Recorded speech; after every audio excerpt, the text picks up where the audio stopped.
Maqaa Abbaa, kan Ilmaa, kan Hafuura Qulqulluu, Waaqayyo tokkoon. Amiin. Maatiiwwan Waaqayyoon kan jaalattan, Waaqayyoon tolchee kan isin jaalatu. Maqaa Gooftaa keenyaa, Uumaa keenyaa Yesuus Kiristoositiin. Akkam jirtu, akkam yoo nageessanii. Amiin. Waaqayyoon Abbaan jaalala. Abbaan dhiifamaa akka balleessaa keenyaa, akka cubbuu keenyaa ilaalee osoo nutti hin eekamiin kan yeroo kanaan kan nu ga'e maqaan isaa kan ulfaate nuuf haa ta'u. Maqaa isaa waamnee maqaan haadha isaa, maqaan ergamootaa, wareegamtootaa, qulqullootaa biraan hafuutii akka Waaqayyoon kennaa isaanii kennetti maqaan isaanii kan ulfaate nuuf haa ta'u. Egaa akka Waaqayyoon akka nuuf eeyyametti guyyaa har'aa wajjin kan eegallu koorsii mana kiristaanaa jedhudha. Yeroo darbe akkuma yaadattan walii wajjin wantoota baay'ee ilaallee turre. Dubbii amantaa, dubbii fayyinaa, wantoota kaniin wajjin ilaaluu keenya yaadattu. Waa'ee mana kiristaanaa ilaaluun dura waa'ee dubbii amantaa, dubbii fayyinaa, utubaawwan shanan mana amantaa ilaaluun dirqama waan ta'eef isa sanii ilaaltan jedheetanii yaada hin hubattu jedheetanii yaada jechuudha. Har'a wajjin kan ilaallu mana kiristaanaa isa jedhudha. Mana kiristaanaa, beeta kiristiyaan, aqleesiyaa isa jedhu sana wajjin ilaalla jechuudha. Hiikumti isaa mana kiristaanaa yoo jennu wantoota lamatu walitti dhufe mana kan jedhu hin jira, inni biraa immoo kiristaana kan jedhamu hin jira. Kanaafuyyuu jalqaba kiristaana jechuun warroota hordoftoota Kiristoos ta'anii jechuudha. Yookiin warroota guyyaa 48tti ilmummaa Sillaasee argatan maal jedhamu? Kiristaana jedhamu jechuudha. Kiristaanonni immoo akkuma kitaaba irratti beeta Israa'el, beeta Yaaqoob, beeta Daawit akkuma jedhamu sanii nuti immoo maal jedhamna? Mana kiristaanaa jedhamna jechuudha. Manni kiristaanaa qomoodhaan, sanyiidhaan, hiddaan waamamuu akka danda'u kitaaba qulqulluu irratti nuuf ibsee akka jiru hundi keessanuyyuu hin beektu jechuudha. Kanaafuyyuu waa'ee koorsii kanaa yoo ilaallu inni jalqabaa mana kiristaanaa jechuun maal jechuudha? Hiikkaan mana kiristaanaa maalidha? Amaloonni mana kiristaanaa maalidha? Maaliifuu namoonni baay'een addunyaa kanarratti maqaa kanaan waamamaa jiru. Hundumtuyyuu maqaan kun waan itti toleef maqaa kiristaana jedhamuun waamamaa waan jiraniif nuti immoo ishee dhugaasan akkamitti beekuu dandeenya isa jedhuuf seenaa mana kiristaanaa ishee jalqabaatirraa kaatee hanga ammaa jirtu san yookaan ishee jalqaba Waaqayyoon seera uumamaa boqonnaa 1:1 irratti Waaqayyoon jalqaba lafaa fi samii uume kan jedhu sanirraa eegaltee hanga har'aatitti jirtu sun mana kiristaanaa jedhamti jechuudha. Ishee san immoo beekuu kan dandeenyu abboonni maal keessa darban, raajonni maal keessa darban, duuka bu'oonni maal keessa darban, duuka bu'oonni abbootaa wareegamtoonni maal keessa darban kan jedhu san beekuun dirqama ta'a jechuudha. Kanaaf mana kiristaanaa, waa'ee mana kiristaanaa yoo barannu waa'ee dhugaa mana kiristaanaa keessatti ta'e barannaa jechuudha. Kanaafuyyuu inni jalqabaa mana kiristaanaa jechuun maal jechuudha? Isa jedhu san wajjin ilaaluun dirqama kiristaanotaati jechuudha. Adda baafannee beekuu qabna. Mana kiristaanaa waan jedhame bicha mana kiristaanaa ayidha. Mana kiristaanatiif ulaagaaleen guutamuu qabu maal fa'aadha? Nuti kitaaba qulqulluu gaafa dubbifnu, gaafa beeknu, gaafa hubannu wantoota gadhee fi wantoota gaarii ta'an kan addaan itti baafnu wantoota kana yoo hubanneedha jechuudha. malee namoonni ka'aniituma kuni mana kiristaanaati yoo jedhani lakkii manni kiristaanaa ulaagaalee kana guuttachuu qabdi jennee barsiisuu hubachiisuu akeekkachiisuu kan dandeenyu waa'ee seenaa mana kiristaanaa yoo baranne jechuudha. Kanaafiyyuu hiikkaa mana kiristaanaa namoonni baay'een iddoo sadiitti qoodaniitoo ilaalu nuti immoo akka nuuf galuuf akka hubannuuf keessattuuyyuu rakkoowwan amma mana kiristaanaa keessatti ka'eef deebii gahaa akka argannuu fi hiikkaa mana kiristaanaa jedhu iddoo afuritti qoonnee ilaalla jechuudha. Iddoo meeqatti qoonnee? Iddoo afuritti qoonnee ilaalla jechuudha. Waaqayyoon abbaan jaalalaa abbaan Kiristoosin amanan jechuudha. Kanaaf mana kiristaanaa jenneetoo gaafa waamnu hiikkaan inni jalqabaa yookiin inni duraa eenyu mul'isaa jechuudha. Anaa fi isin mul'isaa jechuudha. Meerra deebineetoo halaalu waan kana. Mana kiristaanaa ammalaa mana jira jechuun bultoo akkuma ta'e mana kiristaanaa jenneetoo gaafa laallu bultoo maali? Kiristoos akka ta'e adda baafachuu qabna jechuudha. Kanaafuu kunis bu'uura jireenya kiristaanummaa kiristaana tokkootu mul'isa. Kanaafuu mana kiristaanaa yeroo jedhamu namoota amanan mul'isa. Eenyuun kan amanne nuti? Eenyuun amanne? Mee Sillaasee jedhame? Eenyu amantan? Sillaasee amanne. Sillaaseen tokkos sadiis jennee amannee jechuudha. Qaamota sadan keessa immoo qaamni tokko Kiristoos Dubroo Maariyaam irraa dhalatee biyya lafaa kanarra deddeebi'ee nu fayyisuusaa hin amanne? Amanne jedhame? Hin sodaattu? Mee isinoo? Yaabii ta'e. Hin amanne? Amanne jedhame ulfaan? Amanne. Kan amanne Kiristoosin jechuudha. Kanaafuu nuti mana eenyuti jechuudha? Manni Kiristoos immoo mana akkamitti ta'uu qaba kan jedhu immoo gaafii isinuma fannisaa jechuudha. Manni Kiristoos erga Kiristoos keessummaa keessan erga ta'ee immoo manni keessan mana akkamii ta'uu qabaadhaadha. Mana akkamii ta'uu qaba wajjin laallaa jechuudha. Ittaansee kiristaanonni bultoo Kiristoos waan ta'aniif jedha. Kanaafuu mana kiristaana jechuun bultoo Kiristoos kan ta'an kiristaanota yookiin qaama Kiristoosin kan ilaallatudha. Kanaafidha qulqullichi Phaawulos meeshaa filatamaa kan jedhame duuka bu'oota 12 keessatti kan hin ramadamne yookiin duuka bu'aa 13ffaa kan jedhamu jalqabatti Kiristoos ganee booda garuu Kiristoosin kan amane eenyudhani? Phaawulos meeshaa filatamaa kan jedhame waggaa 3 gadaamii keessa ture hiccitii duuka bu'oonni baratanii olitti kan beeke ergama isaa imala 3 addunyaa kanarratti kan lallabe booda garuu hagayya bulimeek bulisha maal ta'e kan wareegame akkana jedhamee waa'ee mana qulqullummaa Waaqayyoo akkuma taatan hafuurri Waaqayyoo akka isinirra jiraatu hin beektanii jedha. Maal akka taatan? Mana qulqullummaa Waaqayyoo akka taatan. Hafuurri Waaqayyoo immoo isinirra akka jiraatu hin beektanire? Hin beekna jedhame? Hin beekna. Kanaaf nuti mana eenyuti jechuudha? Mana Kiristoos akka taane. Namuu mana qulqullummaa Waaqayyoo yoo diige Waaqayyoo immoo isa ni diiga.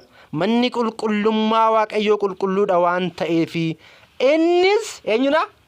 Isinii jedha. Eenyudha? Isiniidha. Tokkoffaa Qorontos boqonnaa 3 lakkoofsa 16 hanga 17 Galaatiyaa boqonnaa 1 lakkoofsa 13 irratti kan ibsa jechuudha. Akkasumas isin qaama Waaqayyooti.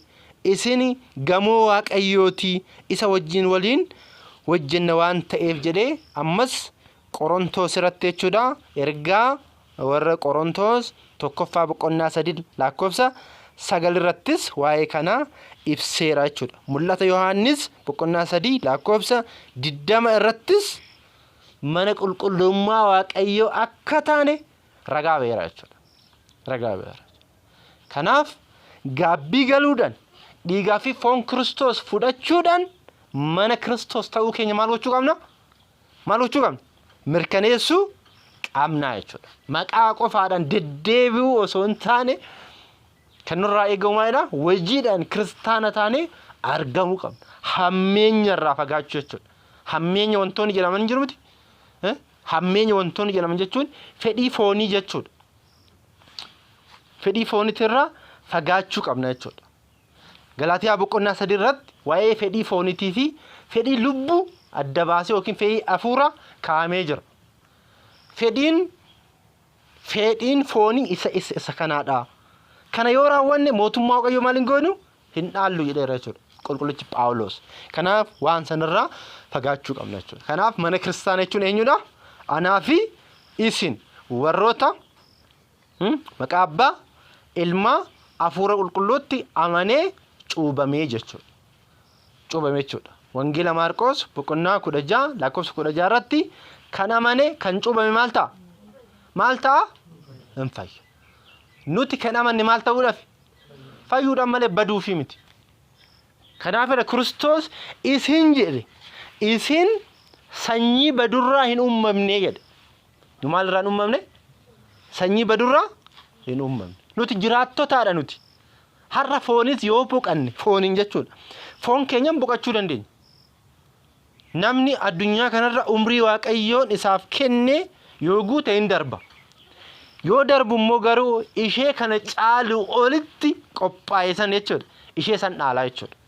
Ishee sun immoo gannati jedhamti. Gaafa Kiristoos murtoodhaaf dhufu immoo eessa galla? Mootummaa Waaqayyoo osoo addunyaan tun hin uumamin isiniif kan qophoofte deemti Kiristoos. Bakka ishee san dhaalla jechuudha. Kanaaf nuti ijoollee eenyuti? Ijoollee Kiristoos. Ijoolleen Kiristoos immoo qubeen lakkoofti hin falfalti jechuudha. Hin falfalti? Hin machoofti? Hin sagaagalti? Hin sobdi? Akka. Kanarraa gaafa bilisa taate mallattoon kee dhugaadhaati ilma Kiristoosii jechuudha. Ilma Kiristoos. Kanallee immoo Kiristoos akka nuti abbaadha waan taaneef jechuudha. Abbaa keenya waan ta'eef inni ijoollee isaati waan taaneef nuti immoo ijoollee koo na jalaa hin badinaayi koottaa nuun jedha raamtire. Abbaa gaarii qabna waan ta'eef abbaa gaarii kanaaf immoo amanamuun nurraa eegama jechuudha. Kanaafuyyuu bultoo Kiristoos yookiin qaama kiristaanota lapheen kiristaanota hundi isaatu maal jedhama? Mana kiristaanaa jedhama jechuudha. Kana amannee fudhachuu qabna jechuudha.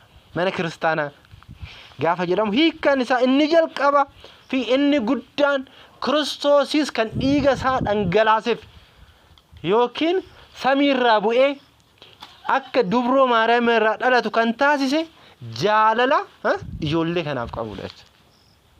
Jaalala ijoollee kanaaf qabudha jechuudha. Kanaaf kiristaanonni haala saniin hubachuu qabu.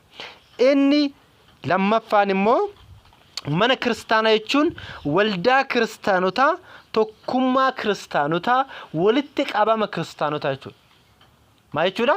Waldaa kiristaanotaa walitti qabama kiristaanotaa fi tokkummaa kiristaanotaa. Isinifan dubbisame akka ibsa beektota mana kiristaanaa jechuun walitti dhufeenya Waaqayyoon uumamtoota waliin qabuudha jedhu. Abeet maal jechuudha?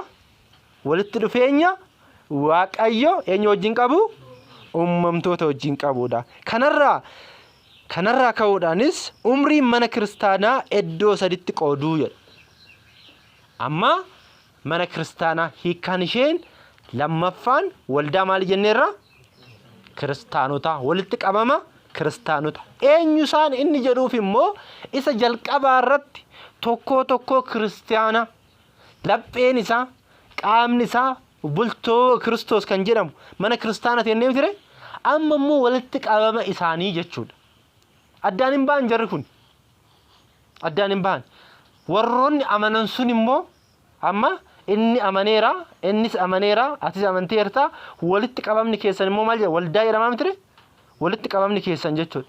Walitti qabamni keessan illee maal jedhama? Mana kiristaanaa jedhama. Wanti walitti qabamtaniif immoo waaqayyo isin wajjin hariiroo waan qabuuf gooftaan keenya Kiristoos lamas taatanii isaa olis taatanii maqaa kootiin yoo walitti qabamtan ani jidduu keessanitti maalan ta'a? Hin amannuree kana amma Kiristoos jidduu keenya jiru iddoo Kiristoos jirutti immoo ergamoonni waaqayyoo maal ta'u? Isa bichaa miti immoo macaafa faarsaa boqonnaa 33 lakkoofsa 7 irratti namoota waaqayyoon sodaatan jedha. Namoota maal ta'anii? waaqayyoon sodaatan jechuun namoota waaqayyoodhaaf abboomaman, namoota waaqayyoon amanan, namoota waaqayyoof jilbiffatan naannawa isaanii ergamoonni waaqayyoo maal ta'u? Kanaafuu ergamoonni waaqayyoo jidduu keenya hin jiranii? Hin jirammoo? Hin jiru. Amanuu qabdu kan. Qulqulluu Mikaa'elis, Gabri'eelis, Uraa'elis, Rufaa'elis jidduu keenya jiru jechuudha. Jidduu keenya jiru. Iddoo sagalee waaqayyoo itti waamamutti ni argamu jechuudha. Abboonni kanaaf miti aaduun erga jedhameen booda qiddaasee keessatti hin socho'inaa yeroo miti yeroo sanitti ergamoonni akka baalaa maal ta'u? Akka tasaa maal ta'uu dandeessa? Ergamoorra akkas jedhu. Akkas jedhu. Kanaafuu nuti kiristaanota jechuudha akka itti amanuu qabna jechuudha. Amma ka waldaa kiristaanaa tanammoo umriidhaan bakka meeqatti qoonneerra? Bakka meeqa? Bakka 3tti qoonna jechuudha. Mana kiristaanaa waldaa jedhamte tana jechuudha. Waldaa jedhamte tana bakka 3tti qoonnee wajjin ilaalla jechuudha. Inni jalqaba mana kiristaanaa ishee duraa namni uumamuudhaan dura addunyaa ergamootaa keessa kan turte tokkummaa ergamootaati jedha. Osoo addunyaan kun osoo namni hin uumamin gaafa jalqaba seera uumamaa boqonnaa tokko lakkoofsa tokko irratti waaqayyoon jalqaba lafaa fi samii uumee jedha. Guyyaa sanitti uumamtoota 8 uumame. Uumamtoonni 8ffaan eenyu turanii? Ergamoota waaqayyoo turanii jechuudha. Walitti qabamni isaanii ergamoonni waaqayyoon immoo wajjin isaanii maalidha? Waaqayyoon faarfachuu fi waaqayyoodhaaf maal ta'uudha? Abboomamuudha jechuudha. Abboomamuudha. Walitti qabamni isaanii sunuyyuu maal jedhama? Waldaa mana kiristaanaa jedhama jechuudha. Maaliifuu walitti qabamni isaanii maqaa waaqayyootiin walitti qabamanii waan ta'eef jechuudha. Isheen kun wanti sin ajaa'ibu ishee kana keessattis jeequmsi ka'eera. Hin kaane? Waldaa osoo namni yeroo sanitti hin uumamne jalqaba jechuudha. Jalqaba ergamoonni gaafa uumaman sanitti illee jeequmsi ka'ee ture. Jeequmsi ka'ee ture. Kanaafuyyuu har'a jeequmsi mana kiristaanaa keenya keessatti ka'u nuuf maal ta'uu qabu? Haaraa ta'uu qabu. Haaraa ta'uu qabu. Akkasii amantaan kun amantaa sirrii waan hin taaneef hin danda'amu jechuudha. Ergamoota samii jidduutti maal ta'eera? Jeequmsi maal ta'eera? Ka'eera. Ka'eera. Kanaafuyyuu akkasitti hubachuu qabnaa jechuudha kiristaanonni. Hariiroon keenya ergamoota wajjin gaafa jennu ilaalla booda namni ortodoksiidha jedhamu tokko maal jechuudha isa jedhu akkuma wanta qeenxee maqaa kanaan ilaalluu miti. Maqaan kun humna guddaa qaba. As keessa eenyu faan akka jirani booda wajjin ilaalla. Inni lammaffaan immoo mana kiristaanaa inni lammaffaan tokkummaa namoota gargaarii Aabelirraa eegalee hanga seensa kaakuu haarawaatti jirudha. Maalirraa eegalee? Aabelirraa eegalee hanga seensa maalitti? Kaakuu haarawaatti. Ilaala kaa'amma. Aabelirraa maaliif jalqabneedha? Addaamirraa maal jalqabu din? Addaamirraa maal jalqabne? Addaamirraa hanga seensa maaliif jenne? Aabelirraa maal jenne? Addaamidhaan waaqayyoon tolchee bareechee seera uumamaa boqonnaa tokko lakkoofsa 26 maal godheera? Bareechee uumee miti waaqayyoon? Garuu inni adda isaa waan ta'eef adda isaa immoo akka hin jiraanne eenyuun uumeefi? Hewaan uumeefi jira jechuudha. Hewaan irraa immoo ijoollee horatee jira jechuudha. Aabeel nama gaarii waan ta'eef namoota gargaarii wanti jenneef kanaadha. Addaamin abbaan isaan kufeera. Abboommi waaqayyoo cabsee waaqayyoon ilma namaatiif waa'ee dubbii amantaa keessatti namni waa meeqa qabannee baranne waa sadii amantii inni jalqaba maalidha bilisummaa maal qaba namni bilisummaa qaba bilisummaa keetiin jiraatta akka mootota biyya lafaa kanaa Kiristoos humnaan jechuun akkana godhi isin hin jedhu bilisummaa kee fayyadamtee akka jiraattudha garuu waan tokko immoo waaqayyoon sammuu ergamootaas haa ta'u sammuu namootaa keessatti waan tokko uumeera waan gaarii fi waan gadhee adda baasuu akka dandeessu jechuudha namni tokko osoo waan tokko hin baratin abboota keenya gaafachuu dandeessu osoo kitaaba qulqulluu hin baratin waan gadhee tokko osoo itti himte ara yes kuni maalidha waan gadheedha siin jedhu kun waan safuudha amma soba laala hawaasa keessatti namni sobu tokko hin jaalatama hammeenya namni raawwatu tokko hin jaalatama yes namni falfalu tokko hin jaalatama hin jaalatamu maalidha uumamuma waaqayyoon hunda keenya keessatti maal tokko uumeera beekumsa uumee jira jechuudha mee isin amma guyyaatti nama tokko hiriyaa keessan arrabsitanii yookaan yes rukuttan jechuudha achi deebitanii galgala immoo isa santu sammuu kee keessatti dhufa osoo akkas jechuu baadde osoo akkana godhuu baadde osoo rukutuu baadde osoo dubbachuu baadde hin jettanii maalidha humna waaqayyoo tokkotu jira jechuudha si keessa humna waaqayyoo tokkotu jira jechuudha yes kanaafiyyuu Aabeel immoo nama gaarii ta'e maal ta'eera argamee jira aarsaan isaa waaqayyoo biratti maal ta'eera fudhatameera obboleessa isaa garuu Qaayeel aarsaan fudhatamnee ture kanaafiyyuu namoota gargaarii warroonni jennu ka akka Musee ka akka Eeliyaas ka akka Yaaqoob ka akka Abrahaam warroonni jedhaman warroota waadaan seennameef jechuudha waadaan kittaanna waaqayyoon Abrahaamidhaan ijoollee mana kee keessa jiran hunda isaatuyyuu dhaqna qabi jedheeniti kuni waadaa anaa fi isin jidduu jiruudha isa bichaayyuu miti Museedhaaf illee waaqayyoon ummanni Israa'el biyya Gibxii keessaa bahanii gaafa biyya isaaniitti galanii waaqayyoon jiraachuusaa waadaan jidduu isaanii akka jiraatu abdii akka hin kutanneef waaqayyoon nu dagateera nu fayyisu akka hin jenneef maal kenneefira abe Museedha maaltu kenname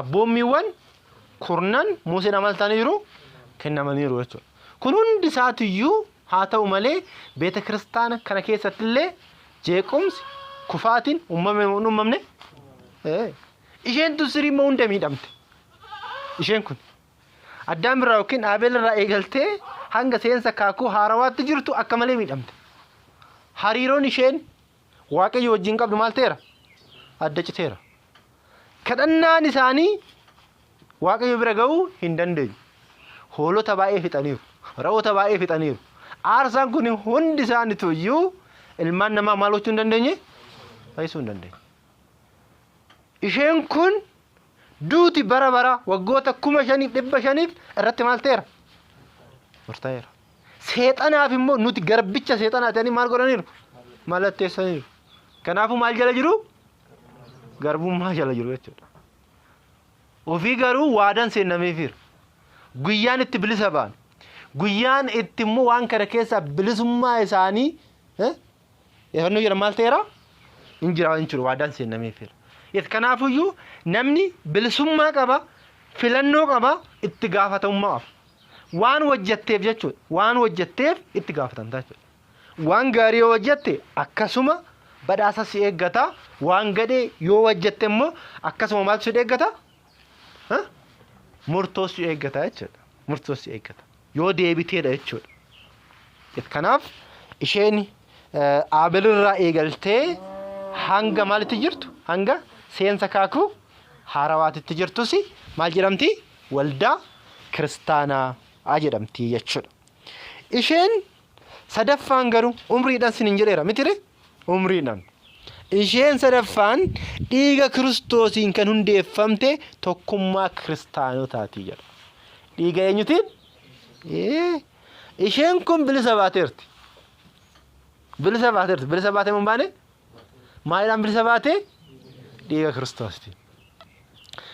Kiristoositiin bilisa kan baate Amma nuti eessa keessa irra ishee sadaffaa kana keessa jirra jechuudha.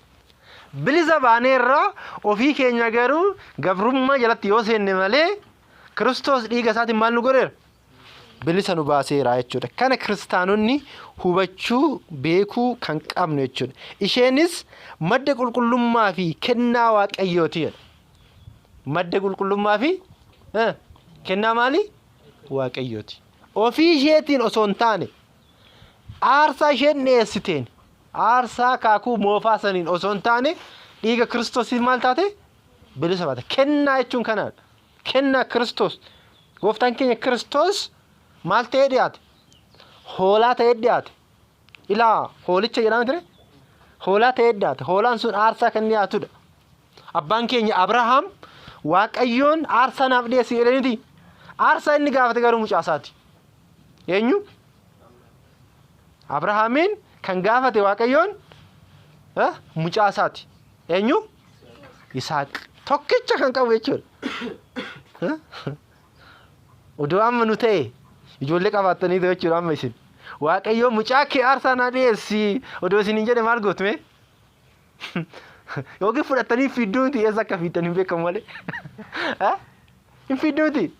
Yookiin immoo mallaqatti naa jira jechuu dandeessu ta'a.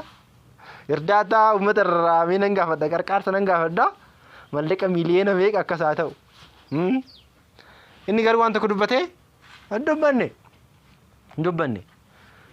Akka ishiidha bakka. Albeesaa qabatee muka qabatee ibidda qabatee eessarratti ol ba'e? Akka gaararratti ol ba'e jechuudha. Abbaa jedhaani eenyuun Isaaq? Abbaa hoolaan eessa jedhaani? Hoolaa Waaqayyootu beeka jedheen Abrahaam. Gaafa Abrahaami mucaa ciibsee jechuudha. Mucaa ciibsee gaafa inni yennoo ta'u ergamaa Waaqaa harkasaa qabee hoolaan adiin tokko jedha. Hoolaan adiin tokko yoo Abrahaam ol jedhu mukarratti maal ta'ee argameera? Hidhamee argameera. Waaqayyoon mucaa keetii miti hoolaa kana maal godhi? Aarsaa dhiyeessi jedhan. Hoolaan kun eenyudha? Gooftaa keenya Kiristoosii jechuudha. Fakkeenya gooftaa keenya Kiristoosii. Ilmi namaa kan fayyu akkuma jalqaba. Addaamin himee mataasaa of rukutee dhiiga isaa hanga aarsaa dhiyeessutti ga'eera. Garuu Waaqayyoon maal jedhan? Addaam ilmaan namaa kan fayyu dhiiga namaatiin osoo hin taane dhiiga eenyuutiini? Dhiiga kootiini. Kanaaf ilmoo keetirraa dhaladheetan si fayyisa jedhamee waadaa wanti seennameef jechuudha. Waggoota 5,500 booda dhaladheetani si fayyisaa wanti jedhameef. Maaliidhaaf Kiristoos kan jedhu wajjin laallee ture yeroo darbe. Achuma taa'ee Kiristoos kottu Addaam kottu gannatitti deebi'i. Waaqayyoon jechuun hin danda'u isin jedheen ture. Yeesa maal jedhan isin deebise? Hin danda'u jenne. Maaliidhaaf? Amala Waaqayyoo tiimitti jenne. Waaqayyoon hin duuta jedhaniiti erga du'a bara baraa duuta jedhani Addaam maal ta'uu qaba? Du'a bara baraa du'uu qaba. Du'a bara baraa du'uu qaba. Yeesa kanaafidha Waaqni hin mul'anne malakootiin ibiddi jechuudha. Mul'ate jechuudha. Waaqni hin mul'anne mul'ate. Kanaafidha kitaabni qulqulluun maal jedha? Ergamoota gadi taateedha wanti. Eenyudhaan? Gooftaa keenya Kiristoosiin. Ergamoonni mul'atu? Mul'atan. Ergamoonni foonii uffatu? Uffatan. Kanaafidha gooftaan keenya Kiristoos ergamoota gadi ta'ee jechuudha. Ergamoota gadi wanti jedhameef kanaafidha. Malee waaqummaa isaatiin Kiristoos akkuma duraa waaqadha. Gooftaadha. Fayyisaadha. Jiraachisaadha. Nyaachisaadha. Ana kan jedhe kitaaba qulqulluutti eenyudha? Isaadha jechuudha. Anaadhaa jedhee jira. Anaadhaa jedheera waan ta'eef kana amannaa jechuudha miti. Kana bilisaan ilmaan namaa kan fayyise hoolaan qaraanioo eenyudha? Kiristoos. Waa sadi ta'ee dhufe jechuudha. Hoolaan aarsaaf dhiyaatu isaadha. Aarsaa fudhataanillee isaadha. Aarsaa dhiyeessanillee eenyudha? Isaadha. Akka itti amanna nuti Kiristoosiin. Amma warroonni Kiristoos nuuf kadhata namna jedhaniin asirratti ol lola jechuudha. Nuti maal jenna? Aarsaas kan dhiyeesse isaa, aarsumti matuma isaati, aarsaa kan fudhatellee eenyudha? Isaadha. Kana kennaa kan jennu tsaggaa kan jedhamu kana. Osoo humna keenyaan hin taane, osoo nuti jechuudha ilaala wanti nuti raawwanne hundi isaa jechuudha. Osoo waan tokko keessatti hin dabalamin bilisaan jechuudha. Bilisaan nu fayyisa. Eenyunni? Kiristoos maqaa isaatiif galanni haa ta'u. Isa amannee jechuudha nuti. Isa warroonni kuwwan jedhanii miti. Warroonni kuwwani du'anii jiru hin kaane. Inni garuu hangafa maali ta'eera? Hangafa du'oota kee hangafa du'oota tichi Kiristoos.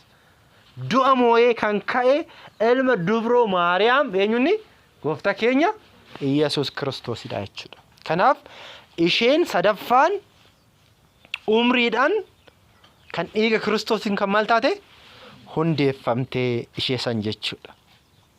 Kanaaf kuwwan fakkeenyummaadha. Fakkeenyummaadha.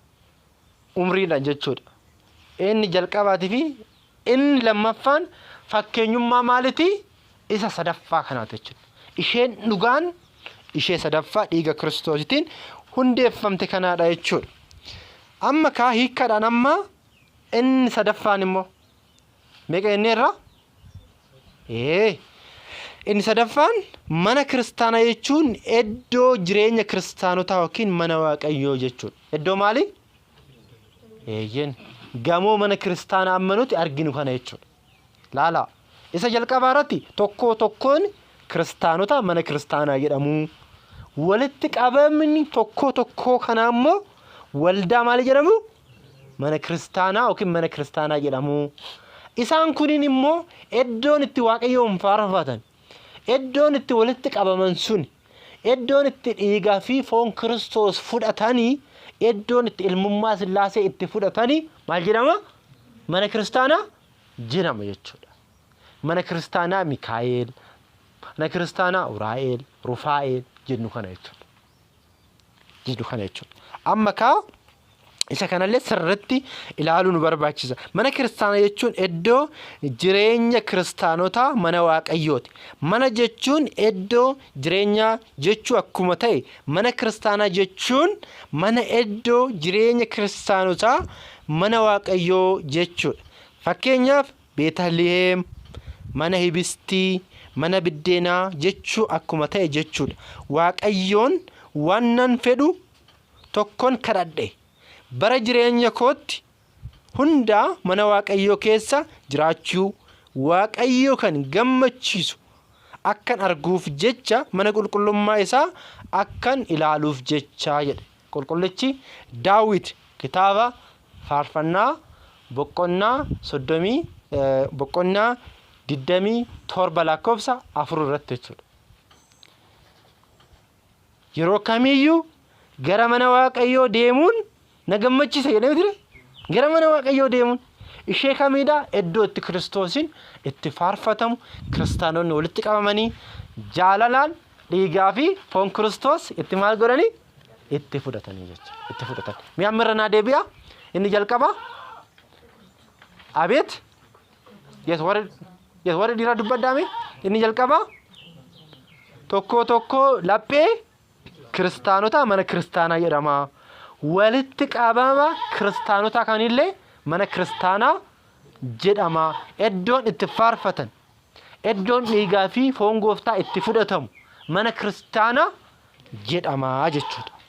Kanaaf iddoo meeqatti qonneerra? Saditti qonnee jira jechuudha. Isa kan wajjin laalla boodame. Isa arfaffaa jechuudha. Arfaffaa wajjin laalla booda. Mana kiristaanaa jechuun gamoo mana kiristaanaa kan waaqeffannaan itti raawwatamuu fi meeshaaleen qulqullummaa keessatti argaman iccitiileen raawwatanii fi tajaajila kennaman jiru hunda dabalateeti jechuudha. Achi keessa meeshaaleen hin jiru. Hin beektu meeshaaleen mana amantaa keessa jiran hundi isaatiiyyuu mana kiristaanaa ulaagaalee ishiin ittiin guutuu qabdi. Mana kiristaanaa jedhamuudhaaf waan ijaaramteef bicha mana kiristaanaa hin jedhamti. Meerooniidhaan maal ta'uu qabdi? Amma kanaafuu inni hundi isaatiiyyuu mana kiristaanaa akka jedhamu kana hubachuun kiristaanotarraa eeggama jechuudha. Kanaaf maal jedhee ani garuu baay'ina dhiifama keetitiin gara mana keetii nan seenaa. Isa sodaachuudhaan mana qulqullummaa keetitti nan jilbiifadha jedha ammallee Daawit. Irra isin deebi'u maal jedha? Ani garuu baay'ina dhiifama keetitiin gara mana keetii nan seena. Isa sodaachuudhaan mana qulqullummaa keetitti nan jilbiifadhaa. Faarsaa boqonnaa 5 lakkoofsa 7 irratti jechuudha. Maal jechuudha? Eessa deemaa jechuudha? Gara mana qulqullummaa dhiifama keetiin jedhe. Ani waan gaarii hojjedheeti miti cubbumaadhaan garuu akka jaalalaa fi dhiifama keetitti mana qulqullummaa kee seenee nan maal godha? Nan sagada. Ammas mana kiristaanaa yookiin mana kiristaanaa yoo seentan gizee meeqa sagaddume? Gizee meeqa sagaddu? Gizee meeqa sagaddu? Maal faadhaaf sagaddume natti maayi? Mana kiristaanaa seentanii beektammoo? Abbaadhaaf, ilmaaf, hafuura qulqulluudhaaf jechuudha. Iddoo 5 illee warroonni jedhan hin jiru garuu iddoo 3 abbaa, ilmaa, hafuura qulqulluudhaaf. Yeroo baay'ee asirratti wanti hubatamuu qabu tokko jira. Beeta kiristaana yoo deemnu taabotaaf sagannaa jedha namni. Akkamitti taabotaaf sagadda? Mee mana kiristaana kam keessatti taabotaaf sagadi kan jedhan? Hin agarreen. Nuti immoo amma kaakuu haaraa keessa jira. Hin jiru taabonni, hin qabnu taabotaam. Kan sagannuuf garuu eenyudhaafi? Maqaa Iyyesuus Kiristoos Alfaa Omeegaa kan jedhamuu fi Filiphis boqonnaa 2 lakkoofsa 10 hanga 11 irratti barreeffameera. Isaaf saganna malee taabotaaf hin sagadamu. Hin sagaddu? Hin sagadamu. Beeta kiristaana yoo deemte eenyudhaaf sagadaarta? Waaqayyoodhaaf sagadaarta. Kana jala sararii beeki. Warra hin beekin illee hubachiisi.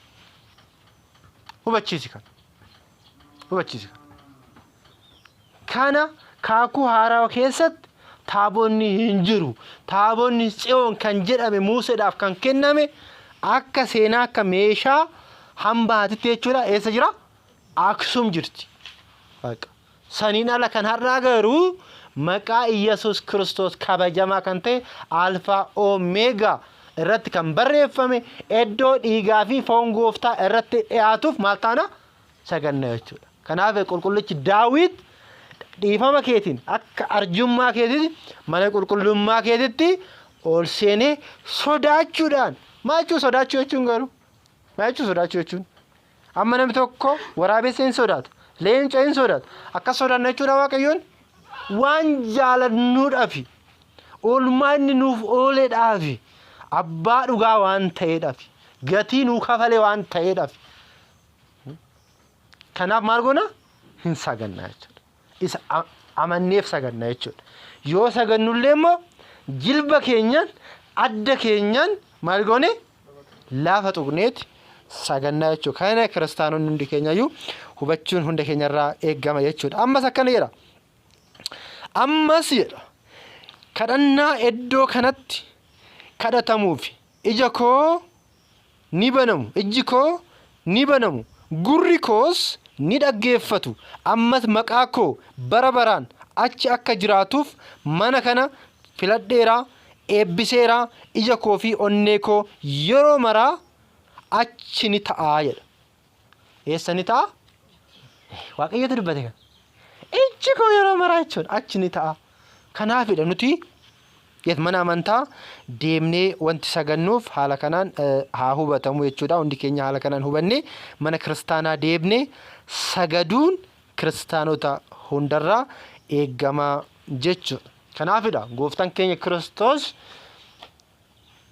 mana qulqullummaa ergamoonni iddoo walitti qabamanitti osoo balballi hin banamin osoo maskootiin hin banamin nageenyi isiniif haa ta'u jedhu. Har'as akkasuma jechaa jechuudha Kiristoos. Kanaaf dhiiga gooftaatii fi foon gooftaa fudhachuudhaaf qophaa'uun hunda keenyarraa eegamaa jechuudha. Kun mana amantaa gamoo mana amantaa jennu kana jechuudha. Fakkeenyaaf beeta kiristaanni kun maalidha? Beeta kiristaanni kun maalidha? Qulqulluu Isxifaanosiidha jechuudha. Kun hoo beeta kiristaana? Mikaa'elaan qulqulluu Mikaa'elii miti? Asiin immoo maal jira? Dhabee qulqulleetti Sillaaseetu jira jechuudha. Sillaaseetu jira jechuudha. Kan ammoo iddoo kiristaanonni nyaata dhugaa kan ta'e nyaata baduu osoo hin taane nyaata jireenyaa iddoo itti nyaata waan ta'eef mana kiristaanaa jedhama jechuudha. Arfaffaa immoo itti isin haa dabalu. Arfaffaa maal isin haa godhu? Itti isin haa dabalu. Mana kiristaanaa jechuun dhaabbata hafuurawaa caasaa fi hojimaata qabu jechuudha. Maal isiniin jedhe irra deebi'a? Mana kiristaanaa jechuun dhaabbata hafuurawaa caasaa fi hojimaata qabu jechuudha. Mana kiristaanaa jechu jedhu qaama dhaabbatummaa mana kiristaanaa kan mul'isuudha. Kunis kanaa olitti caqafam kana hunda kan hammatu yoo ta'u caasaa waliigalaa fi hojimaata hafuurawaa dhaabbatichaa mul'isa. Fakkeenyaaf mana kiristaanaa Ortodoks Tawaahidoo Itoophiyaa ariitanii walitti qabama miti? Walitti qabama. Dhaabbata tokko jechuudha. Innis mana kiristaanaa akka jedhamu hubachuudhaaf jechuudha waan kana irratti. Fakkeenyaaf mana kiristaanaa Ortodoksii Tawaahidoo Itoophiyaa, mana Kooptikii Ortodoksii Misrii, mana kiristaanaa Ortodoksii Hindii, mana kiristaanaa Ortodoksii Raashiyaa, mana kiristaanaa Ortodoksii Eertiraa jennu kana jechuudha. Dhaabbata tokko qabu, Sinoodosii mataa isaanii qabu, caasaa mataa isaaniitti qabu of jalatti. Kunis maal jedhama? Mana kiristaanaa akka jedhamu haa hubatamu jechuudha. Akka arfaffaatitti dhiyaate wanti kun waan ta'eef jechuudha. Akka arfaffaatitti dhiyaate haaraa akkasinitti hin taane jechuudha. Kunis paatriyaarkii irraa hanga tokkoon kiristaanotaatti, mana lubummaa hanga tokko mana kiristaanatti qulqulluu Sinoodosii hanga bulchiinsa yaa'ii hafuurawaa lallabaatti kan haammatudha.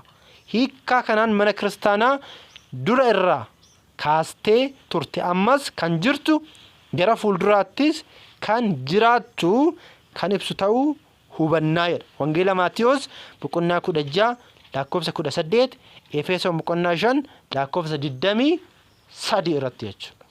Amma as keessatti biyyi Itoophiyaa jedhamtu tuni paatriyaarkii mataa ishee qabdi, Sinoodosii mataa ishee qabdi, caasaa mataa ishee qabdi. Caasaa keessa immoo warri tajaajilan jira, walroonni immoo tajaajilaman jiru jechuudha. Kunis mana kiristaanaa jedhama jechuudha. Namoonni tokko mana kiristaanaa jechi jedhu gamoo fi dhaabbaticha hin ilaallatu warroonni jedhanis jiru jedha. Warroonni jedhanii yaadan jechuudha. Warroonni jedhanii yaadan jiru. Namoonni kunin mana kiristaanaa jechuun tokko kiristaanaa fi waldaa kiristaanotaa ta'uu isaa garuu ni fudhatu. Macaafni qulqulluun garuu kan nutti agarsiisu hiikkaa arfanuudha. Asirratti wanti hubachuun qabnu jedha. Tokko ni jira. Tokkoon namaa kiristaanummaa akka fudhatuu fi of eegeessa akka jiraatu taasisuudhaaf manni kiristaanaa akka ta'u yookiin yoo xiqqaate hojimaannii fi gurmaa'insi hafuurawaa ni barbaachisaa.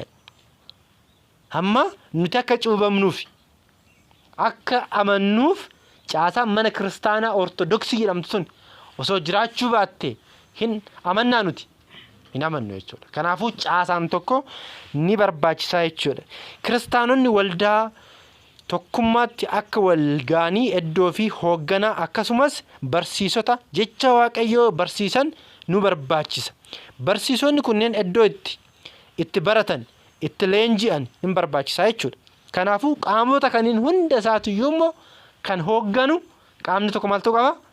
Jiraachuu qaba jechuudha. Isa isaanii kan mana kiristaanaan. Kanaafuu nuti mana kiristaanaa jechi jedhu ijaarsa yookiin gamoo fi dhaabbaticha haammata yeroo jennu hanga macaafonni ibsan iccitii luboonni barsiisan hubachuudhaanii fi hiikkaa lamaan biroo hafan waliin kan adda hin taane ta'uu argisiisuudhaaf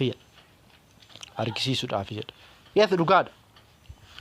Kunis mana kiristaanaa akka jedhamu akkuma gubbaatti ilaalle mana kiristaanaa Ortodoks Tawaahidoo Itoophiyaa, mana kiristaanaa Kooptikii Misrii, mana kiristaanaa Hindii Raashiyaa akkuma jennu waan kanaan hubachuu qabna jechuudha. Kanaaf jechuudha mana kiristaanaa isheen jalqabaa kan taate mana haadha Maarqoositti hiikkaan mana kiristaanaa arfanuu ibsameera. Eessatti? Mana haadha Maarqoos Maariyaam kan jedhamtetti maal ta'eera? Hiikkaan hundi isaatu maal ta'eera? Ibsameera. Haalaallu mee hojiin arfanuu jechuudha hojiin haalaallu. Inni jalqabaa duuka bu'oonni yookiin maatiin 120 walitti qabamaniiru. Isaan adda isaanitti maalidha? Mana kiristaanaati. Eenyu kan amanan? Kiristoosiin amananii walitti qabaman. Hiikkaa isa jalqabaa. Walitti qabamni isaanii immoo walitti qabamni isaanii immoo maal jedhama? Mana kiristaanaa. Iddoon isaa manni sun walitti qabaman immoo mana kiristaanaa gamoo hiikkaa ishee hiiknesanii mana kiristaanaa. Hoogganaan isaanii immoo hafuura qulqulluu kan ta'e immoo akkaataa gooftaan keenya jedheen akkaataa inni itti himeen hojiirra waan oolchaniif caasaa bulchiinsa mataa isaanii qabu jechuudha. Suma keessatti wal hoogganuu jechuudha. Waan tokko haasa'aa jiru jechuudha. Kun hundi isaatiyyuu achi keessatti maal ta'eera? Argamee akka mul'ate hubachuu qabna jechuudha. Kanaafiyyuu walitti qabamni duuka bu'oota tokkummaan isaanii manni itti walitti qabamanii fi addunyaa biraarraa adda baafamanii kiristaanota kan jedhaman hiikkaawwan arfanuu maal ta'eera? Qabatee jira jechuudha. Amma kaa mana kiristaanaa akkana jennee erga beekneen boodatti immoo amma rakkoo waan tokko isinitti hima. Yeroo baay'ee waa'ee gaafii mana kiristaanaa gaafa gaafatamu inni tokko mana kiristaanaa of fakkeessa. Inni tokko immoo mana kiristaanaa maal godha? Akka mana kiristaanaa diiguudhaaf qe'etti kaasu namoonni. Laal manni kiristaanaa isheen jalqabaas hiikkaa jalqabaa irratti kaa'an inni lammaffaatiif inni sadaffaatis rakkoon qabdu. Kana amantanii fudhachuu qabdu. Rakkoon kan jiru isa kamirratti? Arfaffaa kanarratti. Rakkoon kan jiru arfaffaa kanarratti. Arfaffaan kun namaan hoogganama. Walitti qabamni Sinoodosii eenyudha? Abe namaa miti. Phaaphaasota namaadha. Episkooposa namaadha. Isaan keessa yoo rakkoon jiraatedha jechuudha. Dhaabbaticha mana kiristaanaa san keessa jechuudha. Caasaa mana kiristaanaa san keessa rakkoon jiraata. Gaafiin ka'uu hundi isaatiiyyuu ishee arfaffaa kana ilaala malee akka warroonni miidiyaa irratti ba'anii haasan akka hin taane hubachuu qabna kiristaanonni. Kanammoo kaayoo mana kiristaanaatiin beekuu qabdu. Kaayoon mana kiristaanaa maalidha? Kaayoon mana kiristaanaa gooftaan keenya Kiristoos duuka bu'oota isaa gaafa gara addunyaatti ergu deemaa maqaa Abbaa, Ilmaa, Hafuura qulqulluudhaan barsiisuudhaan maal godha? Cuuphaa jedhee ture? Kaayoon ishee kana. Kaayoo biraa qabdi? Manni kiristaanaa kaayoon ishee ilmaan namaa barsiiftee cuubdee kunuunsitee dhiigaa fi foon isaa laattee fi eenyuudhaaf kennuudha? Kiristoositti dabarsuudha. Kaayoon ishee kana. Kaayoon ishee gamoo ijaaruu, biizinasii hojjechuu sanii miti kaayoon ishee. Kaayoon ishee amansiiftee cuubdee laalii mucaa kee kunuuti jettee eenyuudhaaf kennuu qabdi? Misirroo ishee kan ta'edha. Mataan mana kiristaanaa eenyudha? Kiristoosidha. Mataan mana kiristaanaa. Manni kiristaanaa kun kanaadha. Isheen arfaffaatuun garuu namoota fedhii adda addaa qabaniidhaan caasaan mana kiristaanaa gaafa hoogganamu warroonni malaamaltummaa hojjetan, warroonni sanyummaadhaan deeman, warroonni hammeenyaan guutaman, warroonni fedhii dhuunfaatiin gaggeeffaman achi keessa seenu jechuudha. Achi keessa seenu. Ilaalla wajjin amma booda irratti jechuudha. Har'a osoo hin taane yeroo duuka bu'oonni jiran sanatti illee jechuudha wanti kun uumameera. Kanaafidha duuka bu'oonni isaan gaafa wangeela barsiisaatu gaafa deemanii of duuba gaafa deebi'anii ilaalanii hin jeeqamti manni kiristaanaa. Kanaaf maal haa goonu? Yas jedhanii walitti qabamaniiti daaqonoota maal godhanii? Muuduu jalqabanii. Daaqonoonni wanti muudamaniif inni guddaan caasaa kan akka maal godhaniif? Eeganiif jechuudha. Caasaa kan akka eeganiif.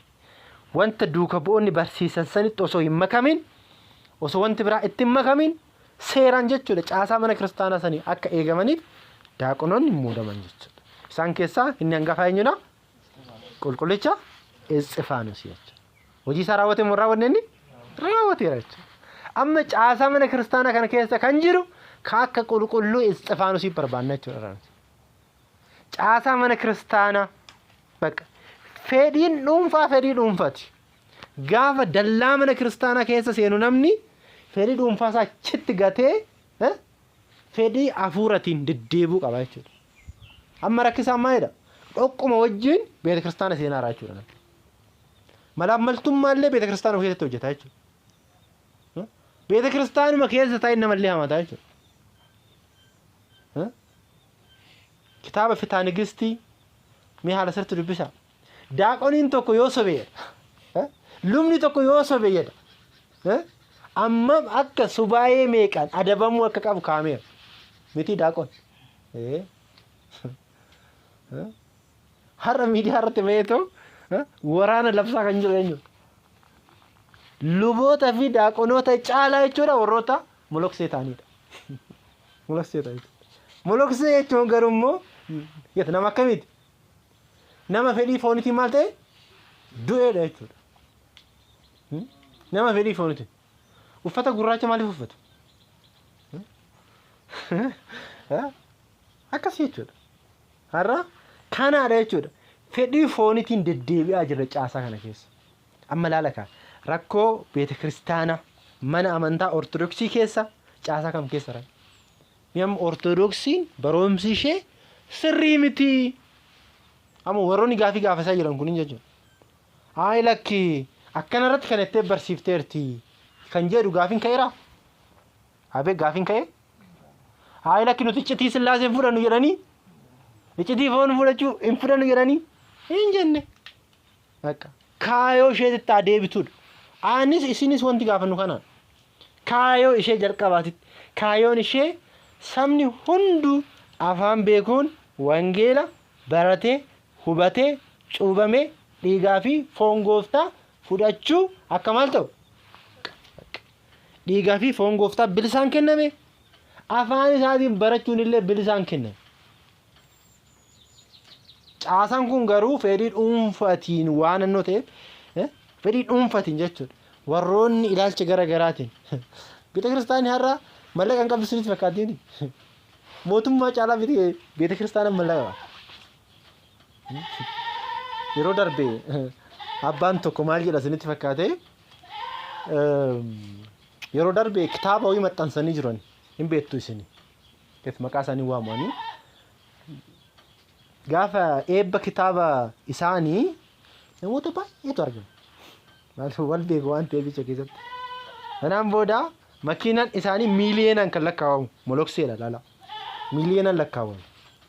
Sanaan booda odeeffannootu keenyatti fakkaatee qaamni seeraa mootummaa dhaqee makiinaan sun akka banamu taasisan. Makiinaa san keessatti shugguxii lamatu argame. Yeroo makiinaa kam keessatti? Makiinaa moloksee keessatti. Miidiyaa irra jira viidiyoo barbaaddasanii fannachuun danda'a. Hin qaban. Kamitti jedhamee hin qabamee achi manni seeraannee wanti na ajaa'iba garuu an ammoo maal sinitti fakkaate. Hin beekne kun akka jiru duraayyuu akka jiru beekne kun yaa ውስጡን ለቄሱ jedhamu ture. Hin beekne nuti garuu beeta kiristaanaaf waan ta'eef beeta kiristaanni harmee keenya waan taateef baafnee maal hin goonu hin dubbannu.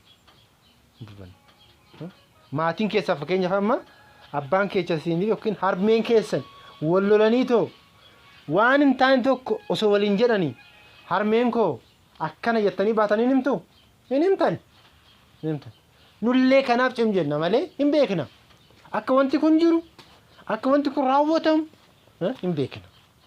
Guyyaa eeggata wanti hundu jennee kan na ajaa'ibe garuu maal isinitti fakkaate? Warroonni yuutuubii kuniin mallaqaaf jecha abbaa kana immoo madarakii qopheessaniif. Isaan biizinasii hojjetan kaa inni jechuun warra yuutuubii hin beektu miti akkas waan ta'eef jechuudha. Kan na ajaa'ibe ana abbaan kuni miidiyaa irratti dhiyaachuu isaaniiti. Miidiyaa irratti dhiyaatanii maal jedhan beektu? Shugguxii sadi kan jedhame sobaa jedhan. meeqa kan jedhame sadi kan jedhame sobaa shugguxii lama qofaadha meeqa yaa dhugaas ni jedhame jechuun viidiyoo sin erguu nan danda'u lama qofaadha lamaan iyyuu jedhani eeyyama itti baafadheen jira maal qabu eeyyama itti baafatanii qabu harka tokkoon fannoo harka tokkoon immoo shugguxii jechuudha yoo ati jechuudha isaan waan siin jedhaniini yoo raawwatte maal sitti qabu fannoo sitti qabu masqalii sitti qabu yoo diddeemmoo maal sitti mul'isa jechuudha shugguxii sitti mul'isa jechuudha kanaan amma rakkoon kana amma nuti kana jechuudha isin amma waa'ee seenaa mana kiristaanaa gaafa barattanii ishee duraa sadlaala wanti jennuuf kanaadha ishee ammaa kana laaltanii kufuun qabdanii Phaaphaasiin tokko machaa'uu danda'a sagaagaluu danda'a maal waan ta'eef nama waan ta'eef akkasitti ilaaluu hin qabnuudha hin dhageessu miti yeroo tokko immoo Margeetaa tokkotti bilbilanii warroonni beenxee jechuudha argitan natti fakkaata viidiyoo isaa warroonni dhageessan jirtu anuyyuu bilbileen jira Margeetaa Mangistuun jedhamaa naan jedhe argadhee too bilbilee jechuudha eessa jiraata Gaambeellaan jiraadha naan jedhe yoo barbaadan bilbila isaayyuu isinii kennuu nan danda'a Margeetaa namni kun Pirotestaantiin qaxxitaadhaan bilbilaniif hin haasofsiisan yaa kan inni hojjetu maal fa'aa isinitti fakkaate intalli takka akka si jaalattu si malee nama bira akka hin jenne isheen sanuyyuu ishee hoorumtee jirtumi hoorumtee gaa'ela diigee jechuudha diigsisuudhaaf jechuudha meeqa gaafatee inni taate qarshii beektuyi meeqa gaafatee meera deebi'aa to'annoo jedhan isin viidiyoo sanaan jechuu dandeessu akkanatu jira hin jiru amma kun hin jira yeroo isaa dhageessa bakka nuti immoo maalidhaa murteen kan eenyuti kan Waaqayyooti gooftaan keenya Kiristoos guyyaan itti qamadii fi inkirdaada adda itti baasu hin dhufamoo hin dhufu kan nurraa eegamu amma nuti maalidhaa amannee gaabbiidhaan deddeebinee dhiigaa fi foon gooftaa fudhannee waa'ee fayyinaa irratti jechuudha wantoonni sadii barbaachisoodha cuubamnee irraa amma nuti kiristaanota lammaan booda cuubamuun nu barbaachisaa barbaachisu amma kan nu barbaachisu gaabbii galuudha maal galuudha gaabbii gallee dhiigaa fi foon gooftaa fudhachuudha namoonni baay'een amma dhiigaa fi foon gooftaa akka fudhannillee warroon ilaa waan baqan dhiigaa fi foon gooftaa kabajamaadha hin beeknu ulfaataadha hin beeknu garuu nuuf maalinni qorichaadha nuti immoo maalidha dhukkubsattoota kanaafu qorichi nu barbaachisu bakka daa yoo barbaade jechuudha isa fudhu too osoo isa hin fudhatin duurra isa fudhattee maal ta'u si hoyi du'u si hoyi kana of amansiisaa hundi keessanuyyuu malee lakki dhiigaa fi foon gooftaa fudhadhee boru cubbuu raawwadhaa hin jiru wanta akkasii ati qulqulluudha kaa akkasitti yaaddataa taanan himee namni qulqulluun cubbuu raawwanne hin jira jechuu keeti amalummaa keenya hin cubburraa kan fagaanne miti cubburraa kan fagaanne miti cubbuun raawwanna garuu maal ta'uu qabna bakka gaabbiidhaan deddeebi'a dhiigaa fi foon gooftaa fudhachaa jiraachuu qabna jechuudha odeeffannoo akkan qabutti namoonni baay'een dhiigaa fi foon gooftaa fudhattanii jirtuudha abbaa gaabbii keessanirraa akkan odeeffannoo qabutti ijoolleen yaa'ii moora yuunivarsiitii walqixxee keessa jiran ciccimoodha jedhanii jiru miti moo soba moo dhugaadha mee dubbadhaa kaa asii deemanii warroota walisootti fudhataa jirantu jiraadha kun waan sirriidha gochuus qabdu jechuudha rakkoon qabu asitti illee osiritti hin tolle deematu iddoo abbaan gaabbii keessan jiranitti fudhaa bakka akkuma isiniin jedha jechuudha anis isinis jechuudha fudhannee mee haaduunu bakka maal haa taanu dhiigaa fi foon gooftaa fudhannee haaduunu gooftaan keenya Kiristoos dubbateera kaa wangeela maal irratti wangeela Yohaannis boqonnaa meeqa jaalaa koo 51 hanga dhumaatti dubbisi bakka kan dhiigaa fi foon koo jedha foon koo kan nyaate dhiiga koo kan dhuge ana wajjin jiraata anis wajjinan jiraadheera. Bakka erga inni immoo nu wajjin jiraatetti fudhanneetoo eessa seenuudha Kiristoos wajjin akkasii ol yoo seenne Kiristoos wajjin seenuudha jechuudha. Malee osoo hin fudhatiin du'a bara baraa harka keenyarra jira jechuudha. Kana kiristaanonni ilaalchi kun ilaalcha du'a kan nutti lallabaa turan jechuudha kana dur. Amma kana cabsinee bahuu qabna jechuudha. Cabsinee bahuu qabna. Dhiigaa fi foon gooftaa kabajamaadha, ulfaataadha, eeyyeen dhugaadha. Qoricha keenyadha. Akka nuti immoo dhukkubsattoota waan taaneef immoo dirqama nu barbaachisa. Nu barbaachisu? Nu barbaachisa. Kana warri shamarraniitis warri dhiiraatis amantanii fudhachuu qabdu jechuudha. Akkasii cubbuu akkasii raawwadheeraa cubbuun Waaqayyo biratti jechuudha. Inni sobee fi inni sagaagalillee wal qixa. Maal isiniin jedhee? Akka inni machaa'illee machiin cubbuu moo cubbuu miti? Cubbuudha. Inni machaa'ee fi inni sagaagalillee wal qixa. Cubbuun koo guddaadha jedhin inni guddaan jechuudha. Guddaadha kan jettu ati isa Kiristoositti akka dhiyaanne si taasisanii. Akka gaabbiin galle kan si taasisu sun isaadha cubbuu guddaan. Maaliifuu Kiristoos abbaa jaalalaa abbaa dhiifamaa ta'uu hin amanne jechuudhaati. Hin amanne jechuudha. Gaabbii yoo galte garuu harka 100 cubbuun kee akka sirraa haqame amani. Harka 100 jechuudha. Gaabbii galtee sagaddee jilbiiffatte taanaan harka 100 cubbuun kee sirraa maal ta'a? Hin haqamu. Sana booda isa darbee yaadin. Abbaa gaarii qabna nuti. Abbaa dhugaa qabna. Kan nuuf jecha du'e kan nuuf jecha fannifame qabna Kiristoosin jechuudha. Kanaaf kanatti cimuu qabna jechuudha kiristaanonni. Kana amanuu qabna. Kana amannee immoo fudhannee wajjirra oolchuu qabna. Guyyaan fayyinaa yoomii?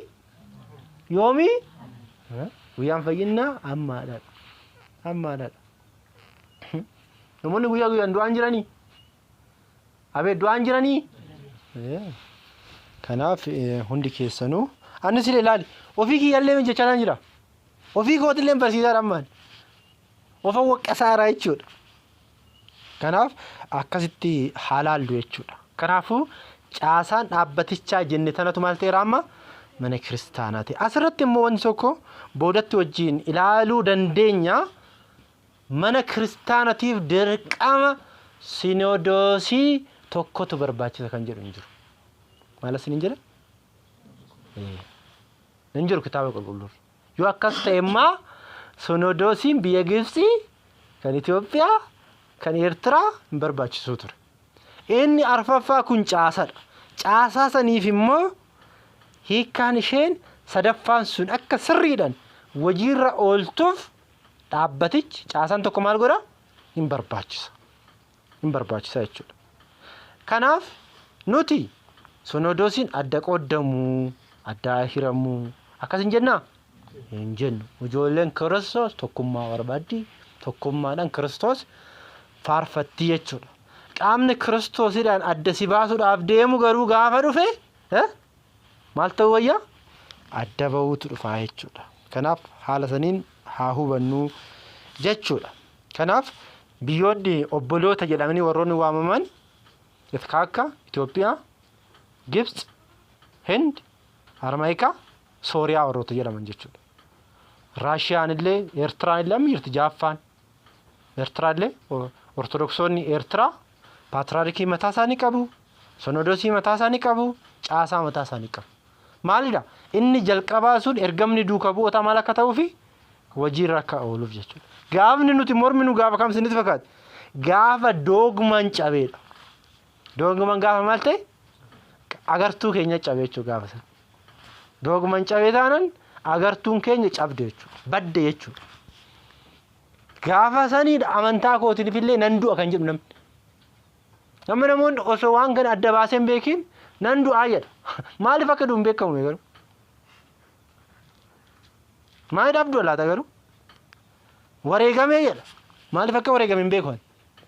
Kan wareegamuu qabdu isa amanteef jechuudha. Isa amante doogmaan gaafa cabeedha. Doogmaan gaafa cabe guyyaa saniidha jechuudha.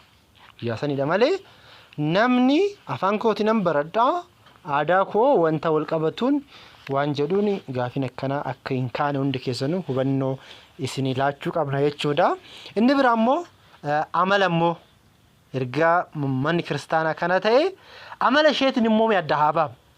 Amma manni kiristaanaa addunyaa kanarra baay'eetu jiru mitiire.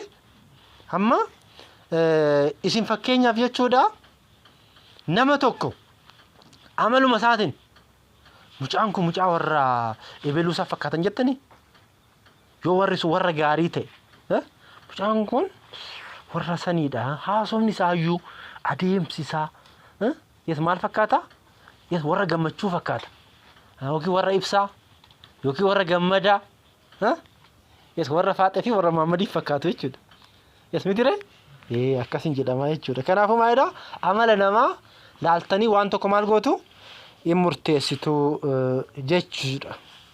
Kanaafuyyuu manni kiristaanaa yaa'iin ishiitiin walitti qabamni ishii wajjin ishii maal akka fakkaatu wajjin ilaalla jechuudha. Manni kiristaanaa takkittiidha. Meeqa manni kiristaanaa? Takkittiidha. Amma kanallee wajjin ilaalla sadiitti. Har'a hanga sa'aatii meeqa turra? Hanga sa'aatii 6 hin turra. Amma sa'a 5 deemara. Eshi haasafisnu manni kiristaanaa takkittiidha. Lamas sadis osoo hin taane manni kiristaanaa meeqa? Takkittiidha. Maal jechuudha kan jedhu immoo jilal. Tokko gadis hin xiqqaattu olis hin dabalamu jedha. Gooftaan keenya Iyyesuus Kiristoos kattaa kanarratti mana kiristaanaa koonan hundeessa jedhe malee manneen kiristaanaa nan hundeessa hin jenne. Mana kiristaanaa maalan godha?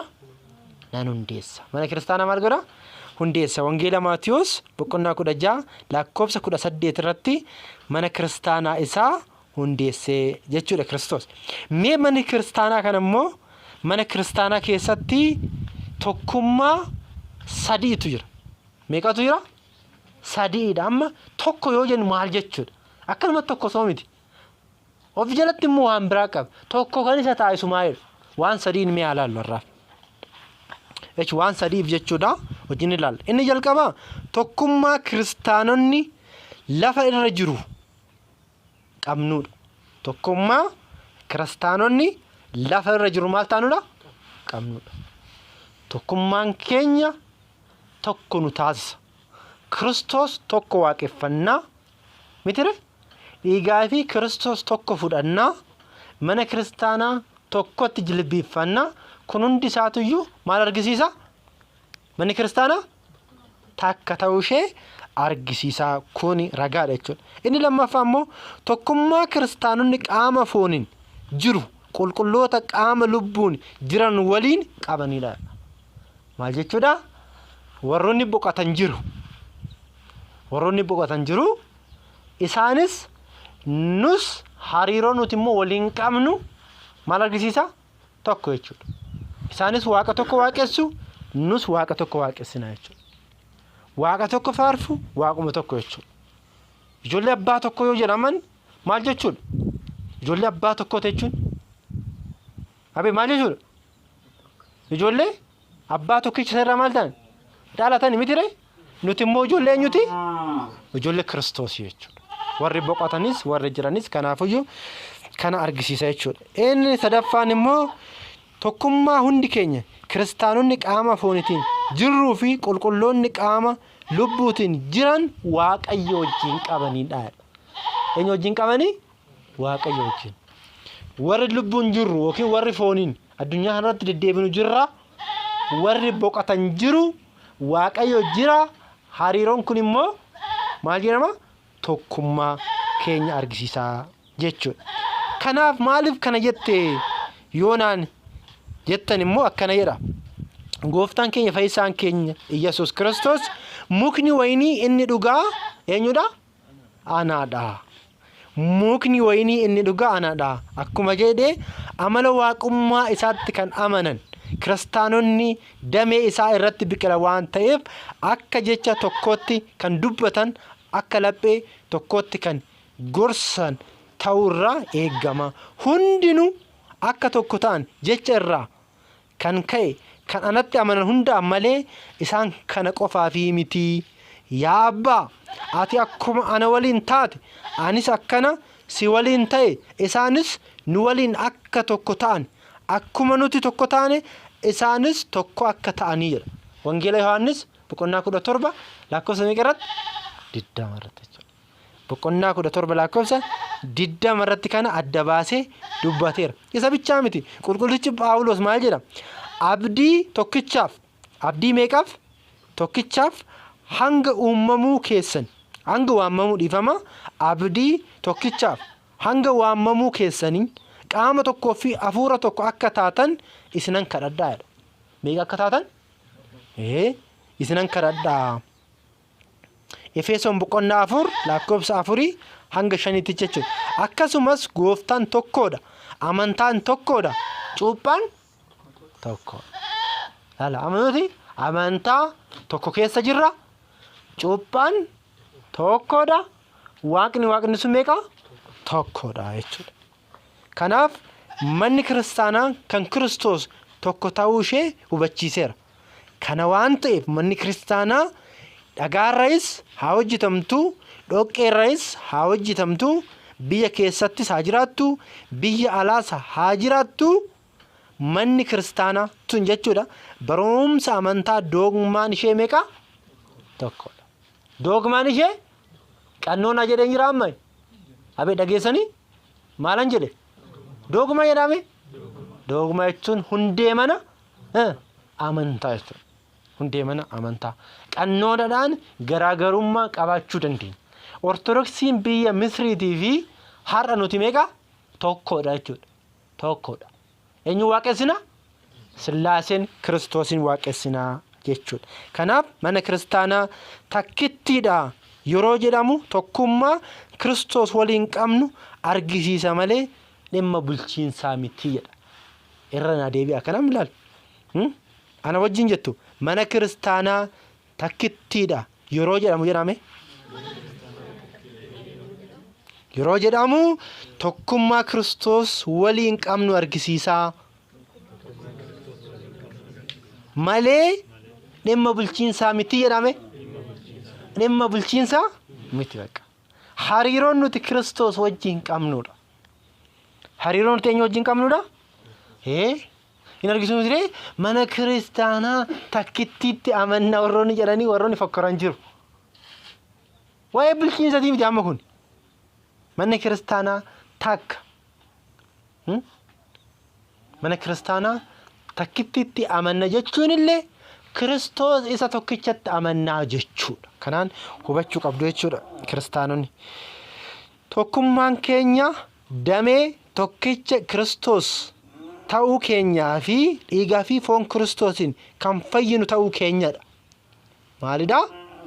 Damee Kiristoos wajjin tokko ta'uu fi dhiigaa fi foon Kiristoosiin kan fayyinu ta'uu keenyadha jechuudha. Wangeela Yohaannis boqonnaa 15 lakkoofsa 1 irratti jechuudha. Bu'uura isaa tokkicha kana irratti kan hundeeffamte mana kiristaanaa taateef mana kiristaanaa takkittiitti maal taana? Ni amanna jedhame. Mana kiristaanaa takkittiitti maal goona? Bakka. Mana kiristaanaa takka yoo jennu hariiroo isheen Kiristoos wajjin qabduudha jechuudha. Qabduudha. Malee ilaalcha biraa keessa akkan seenne adda baafnee beekuu qabna jechuudha. Kuni amala mana kiristaanaa tokko keessa mana kiristaanaa meeqa? Mana kiristaanaa meeqa? Takkittiidha. Hin beelattammoo?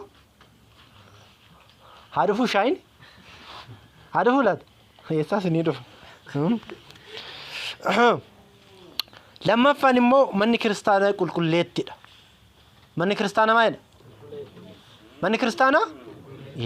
Maal jechuudha manni kiristaanaa qulqulleettidha jechuun illee ilaalla ammallee kaa jechuudha. Kiristoos dhiiga isaa qulqulluun bu'uureessee qulqulleessee eebbisee waan ta'eef manni kiristaanaa qulqulleettidha. Efesoon boqonnaa 5 lakkoofsa 26. Qulqullummaa mana kiristaanaa kan argame qulqullummaa amala isaa kan ta'e gooftaa keenya fayyisaa keenya Iyesuus Kiristoos irraa waan ta'eef xuraa'onni gara ishee seenan ni qulqullaa'u malee namoonni keessa ishee turan cubbuudhaan yookaan gantummaadhaan yoo xuraa'aniyyuu isheen maal taatu? Hin xurooftu. Isheen maal taatu? Hin xurooftu. Kanaaf mana kiristaanaa akka itti ilaaluu qabna jechuudha.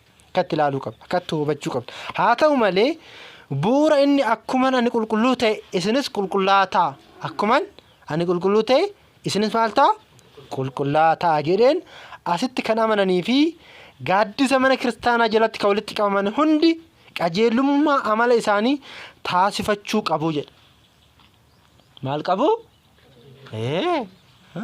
maqaadhaan bichaa osoo hin taane hojiidhaanis eenyu fakkaachuu qabu jechuudha mana kiristaanaa san fakkaachuu qabu jechuudha kiristoosii fakkaachuu qabu jechuudha kanaan hubachuun hunda keenya irraa eegama mana kiristaanaa qulqulleettidha yookiin adda kan taate yeroo jennu wantoota afur armaan gadii ilaallata wantoota meeqa ilaallata meeqa afur jaraame wantoota afur ilaallata inni jalqabaa yookiin tokkoffaa dhiiga isaan kan hundeesse Iyyesuus Kiristoos qulqulluu waan ta'eef manni kiristaanaa qulqulluudha dhiiga Kiristoositiin waan hundeeffamteef manni kiristaanaa maalidha qulqulluudha kanas immoo tokkoffaa Phexros boqonnaa 1 lakkoofsa 15 hanga 16 hojii duukaa bu'ootaa boqonnaa 23 lakkoofsa 20 manni kiristaanaa qaama Kiristoos waan taateef qulqulleettidha innis bu'uura ishee qaama ishee gonfoo ishee waan ta'eef qulqulleettidha mataan mana kiristaanaa eenyudha Kiristoosidha dhiiga Kiristoositiin hundeeffamte kanaaf maalidha qulqulleettidha jenna jechuudha lammaffaa manni kiristaanaa iddoo hojiin qulqullinnaa tajaajila itti raawwatamuu fi mana kadhannaa waan taateef qulqulleettidha iddoo tajaajilli sirriin itti gaggeeffamu waan ta'eef maalidha isheen illee mana kiristaanaa qulqulleettidha jenna jechuudha mana kiristaanaa iddoo hojiin qulqullinnaa yookiin tajaajilli itti raawwatamuu fi mana kadhannaa waan taateef qulqulleettidha yookiin adda kan taatedha kan adda taate hojii qulqullummaadhaafidha hojii maalidhaafi hojii qulqullummaa raawwatte jechuudha falfala raawwattu hojii seexanaa raawwattu hammeenya raawwattu hojiin ishee hojii mootichi ishee jedheen san bicha maal gochuudha raawwachuudha jechuudha kanaaf qulqulleettii jedhamte kanaafu mana kiristaanaa qulqulleettii taate kanatti hojii qulqullummaa kan hin taane hojjechuun hin maluu jedha maal hin ta'u hin maluu jedhame akka mana kiristaanaa keessatti nuti kiristaanoon hojii gaarii hojjechuu qabna jechuudha nuti mana kiristaanaatiif dire akkas jechuudha yoo hojjennes jedha yoo hojjennes gaabbiidhaan deebi'uu barbaachisa maalidhaan barbaachisa gaabbiidhaan deebi'uu barbaachisa gaabbiidhaan yoo hin deebine du'a bara baraaf nu maal godha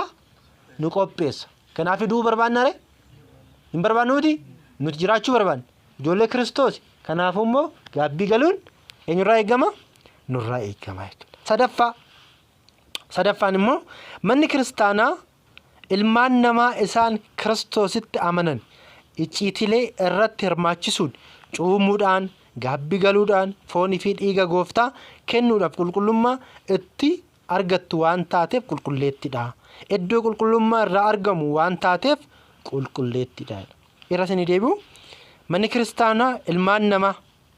kiristaanaa ilmaan namaa isaan Kiristoositti amanan icciitilee irratti hirmaachisuun hammachuu keessatti cuubamanii gaabbii galanii foonii fi dhiiga isaa fudhatan hammattuun cuftu qulqullummaan itti argatu waan ta'eef qulqulleettidha iddoo qulqullummaa irraa argamu waan ta'eef qulqulleettidha arfaffaa manni kiristaanaa fakkeenya Yerusaalem ishee samii irraa waan taateef qulqulleettidha ishee maalirraa ishee samii irraa waan taateef qulqulleettidha gara mootummaa isaa samiitti kan nama geessitu mana kiristaanaa kan lafarraa kana waan taateef qulqulleettidha laala ishee samii irraatiif isheen kun bu'uuraa jechuudha isheen kun bu'uura beeknee itti yoo jiraanne keessatti yoo deddeebine isheen kun maadhaaf nu qopheessite jechuudha ishee samiitiif nu qopheessite jechuudha ishee samiitiif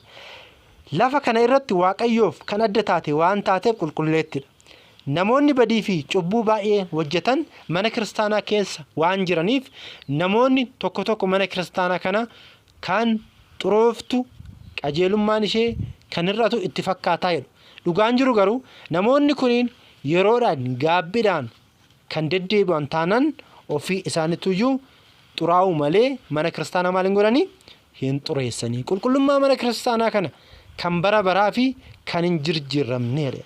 Qulqullummaa mana kiristaanaa kan maal hin taane kan hin jijjiiramneedha. Namatu xuraawa.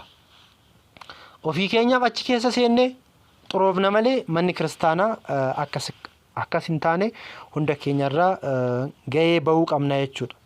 Gahee bahuu qabna jechuudha. Kanaaf wantoota arfan kaniinidhaan manni kiristaanaa maal jenneeni qulqulleettidha jennee jechuudha. Wantoota arfan kaniin tuquu qabna jechuudha gaafa manni kiristaanaa qulqulleettidha. Beeta kiristaan qiddisti naat namni jedhee osoo hin taane wantoonni arfan kuniin hin jiraayee kan jiru. Inni sadaffaa manni kiristaanaa kan hundaati yookiin hunda haammattuudha.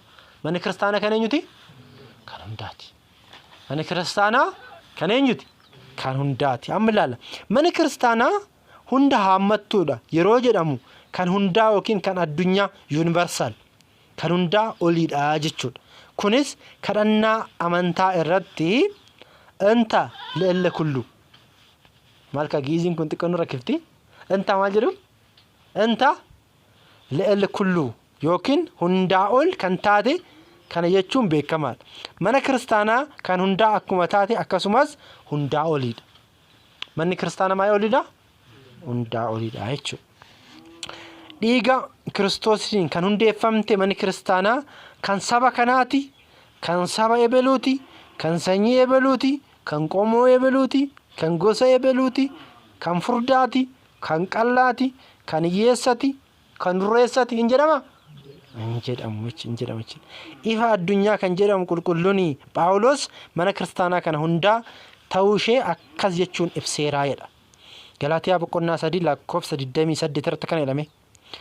Kan Yihuudaa yookaan kan Giriikii hin jiru jedha. Kan Yihuudaa yookiin kan Giriikii hin jiru. Garbicha yookiin birmaduun hin jiru. Hundi keessanuu Iyyasuus Kiristoosiin tokko waan taataniif jedha. Eenyudhaan? Guyyaa 48 cuubamte taanaan ati mirga guutuu mana kiristaanaa keessatti qabda jechuudha. Mirga guutuu mana kiristaanaa keessatti cuubamuudhaaf, barachuudhaaf, faarfachuudhaaf, dhiigaa fi foon gooftaa fudhachuudhaaf, gaabbii galuudhaaf mirga guutuu qabda. Mirga guutuu jechuudha. Mirgi keessuun Phaaphaasii wajjin illee wal qixaadha. Aangoo jechaan jiru nama. Mirgi Waaqayyo siif laate jechuudha. Mirga guutuu qabda jechuudha. Kabajamaan dhiigaa fi foon gooftaa daaqoniidhaafis, qeesiidhaafis, molokseedhaafis, Phaaphaasiidhaafis hin barbaachisu? Hin barbaachisu. Ati molokseedhaa hin fudhattu hin jedhamu. Ati Phaaphaasiidhaa hin fudhattu hin jedhamu. Hundaafuu wal qixa maal ta'a? Kennamaa jechuudha. Kanaaf manni kiristaanaa kan hundaati.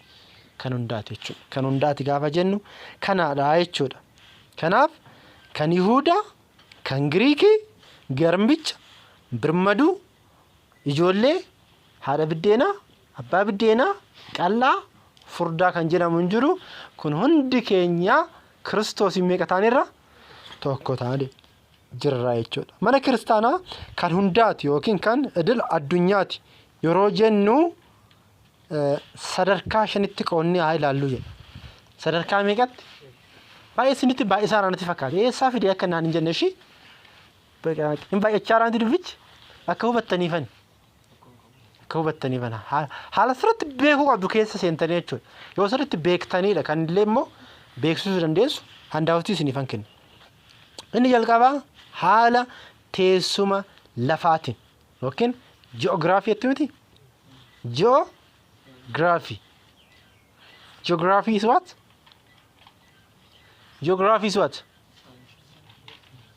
Geography is a branch of social science that is study about what?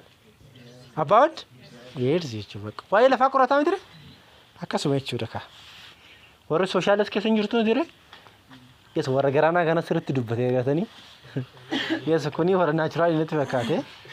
Uummata akka uumaa dubbachaa jiran saayilentuu ta'an. Yes, warri garaanaa kun garuu sagalee ol kaasan. Mana kiristaanaa kan biyya kanaa yookiin kan naannoo kanaatiin jedhamu. Manni kiristaanaa kan biyya kanaa yookiin kan naannoo kanaatiin jedhamu. Kiristoos kan amane kan cuubame hundi yookiin kutaa addunyaa kamiirrayyuu yoo dhufe kan keessa jiraatuu fi kan itti galuudha malee jedha. Garuu haala teessuma lafaatiin adda adda qoqqoodameetoo hin kaa'ama jechuudha. Haala teessuma lamaatiin jechuudha. Haala kanaan ilaaluu dandeenya. Lammaffaan amala namaatiin. Amala maalitiin? Namootatiin jechuudha. Mi'a ilaalu. Manni kiristaanaa kan sanyii kanaa, kan beektotaa, kan wallaaltotaa, afaan kanaa, kan saala kanaa, kan umrii kanaa hin jedhamtu. Kan hundaati malee mana kiristaanaa manneen amantii isaa malee eenyummaa isaa hin gaafattu jedha. Manni kiristaanaa ati Oromoodha, Amaaraadha, Tirgiidha hin jettire? Hin jettu mitire? Hin jettu jechuudha. Hin jettu. Haa ta'u garuu namoonni ilaalcha fedhiidhaan beeta kiristaanni adda maal taati? Haa taatu malee hundi ishiituyyuu beeta kiristaanni kaan eenyuti? Kan hundaati jechuudha. Kan Kiristoosittudha. Yeroodhaan yookiin baraan jechuudha. Kun amma kan hundaati kan jechisiisu kanaadha jechuudha. Kan hundaati kan jechisiisu. Yeroodhaan yookiin baraan. Manni kiristaanaa kan dhaloota bara duuka bu'ootaa irraa eegalee kan ture. Kan dhaloota ammaa jiru kan dhaloota fuulduraattis jedha. Kan isa darbee kan ammaas kun maal jechisiisa jechuudha manni kiristaanaa? Manni kiristaanaa kan eenyu? Kan hundaa ta'uu argisiisa jechuudha. Inni meeqaffaarra geera? Inni biraammoo manni kiristaanaa kana jechuudha kan hundaa ta'uu immoo kan argisiisu tartiiba aangootiin. Eenyutiin? Tartiiba aangootiin. Manni kiristaanaa kan paatriyaarkichaa, kan phaaphaasota, kan luboota, kan daaqonoota akkasumas kan namoota amananii hundaati. Kanaaf manni kiristaanaa kan hundaati gaafa jennu kan paatriyaarkillee, kan phaaphaasillee, kan molokseellee, kan daaqoniillee, kan daa'imaallee, kan guddaallee, kan hiyyeessaallee tokkookin kan hundaati gaafa jennu walitti haammatti jechuudha. Inni biraa immoo samii fi lafa irratti kan hundaati gaafa jennu. Eessatti?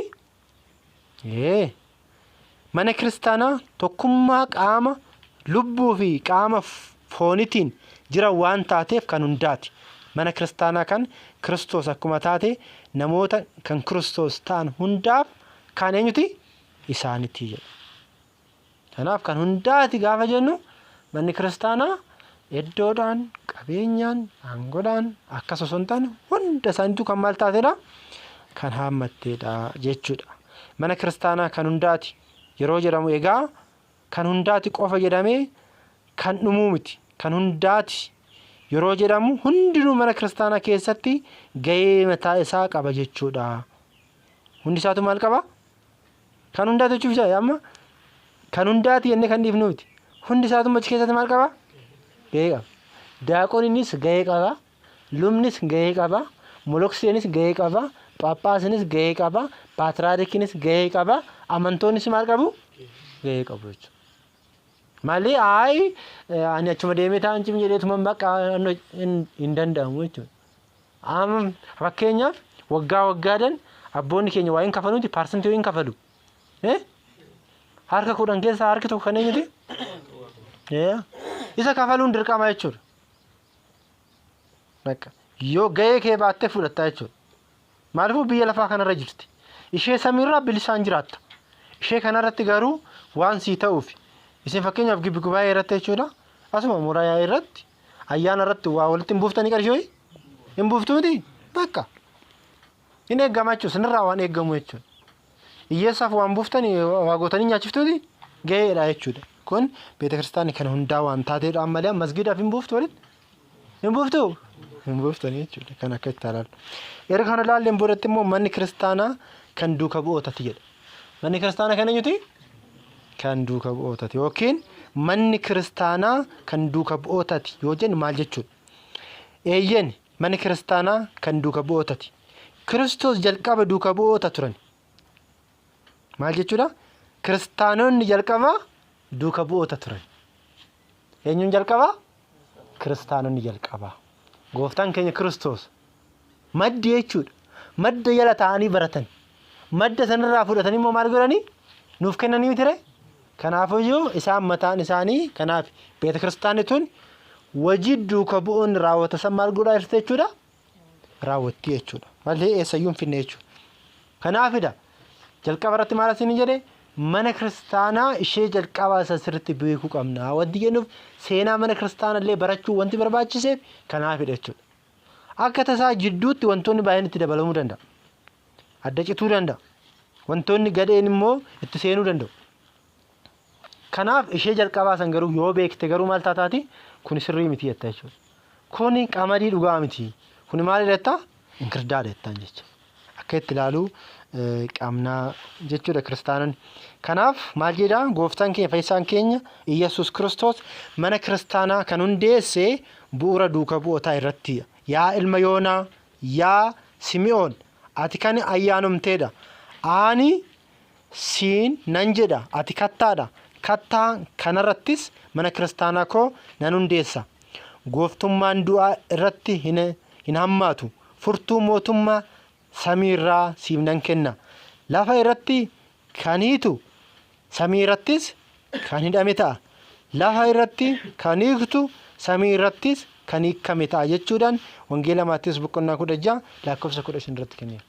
Garuu wanti kun maal jechuudha? Yeroo baay'ee jecha kana aangoo abbootatiin bicha wal bira finnaa miti. Akkasumatti fakkaata. Aangoo abbootaa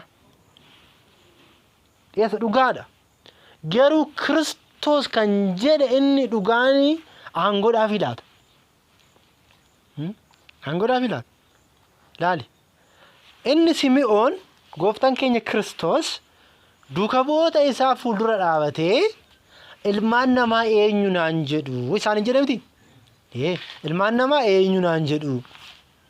Gaafa jedhuuni isaan keessaa Eeliyaas, Isaayyaas, Yohaannis raajota keessaayis tokko siin jedhu jedhaniin. Kun deebii sirrii miti. Deebii uummata keessa jiru ilaalcha uummata keessa jiru deebisan. Waan sirrii deebisan. Egaa warri natti hin amanne warroonni anan beekne akkana yoo naan jedhanii isin immoo warroonni iddoon ani bulu bultanii iddoon ani deemu deemtanii ana wajjin jireenya keessan gattanii na duukaa buutanoo maal naan jettuudha. Eenyu naan jettu? Maal naan jettu jedhan Kiristoos. Isaan keessaa warroonni kuuwwan harka baasuus yoo didan yeroo sanitti hafuurri qulqulluun iccitiin isaan hin kennamne waan ta'eef baay'eellee shakkaa tura waan ta'eef isaan keessaa garuu duuka bu'aan tokko harka baasee daddafe. Eenyunni? Ilma Yoonaa kan jedhame isaadha. Phexros. Inni maal jedhe? Ati eenyudha jedhe? Ilma Waaqayyoo maalidha? Jiraatadha. Ilma Waaqayyoo isa jiraatadha. Isa bara baraatti jedheen. Laala. Inni kun dhugaadha moo dhugaa miti? Har'a nuti akkanatti namanne moo namanne? Amanneera. Kiristoos ilma Waaqayyoo Waaqa jiraatadha miti? Hin amannaa miti? Kanaadhaadha. Namoonni kana amanan jedhe laal. Namoonni kana amanan biyya lafaa kanarratti kana amanani samii irratti mootummaan bara baraa isaaniif maal taateerti? Banamteerti. Isaaniif banamteerti. Kiristoositti warra amaneef jechuudha. Warri immoo akkas jedhee Kiristoositti hin amanne mootummaan bara baraa itti maal taati? Itti cufamti jechuudha. Mootummaan bara baraa immoo itti cufame taanaan eessa deemu? Eessa deemu? Abee garam deemu? Gara Si'ooliti. Carraan qabnu yookiin Si'oolidha yookiin gannati mitire? Kanaadha. Jecha kanatu dubbatame. Meerra deddeebi'aa asirratti dubbisaa.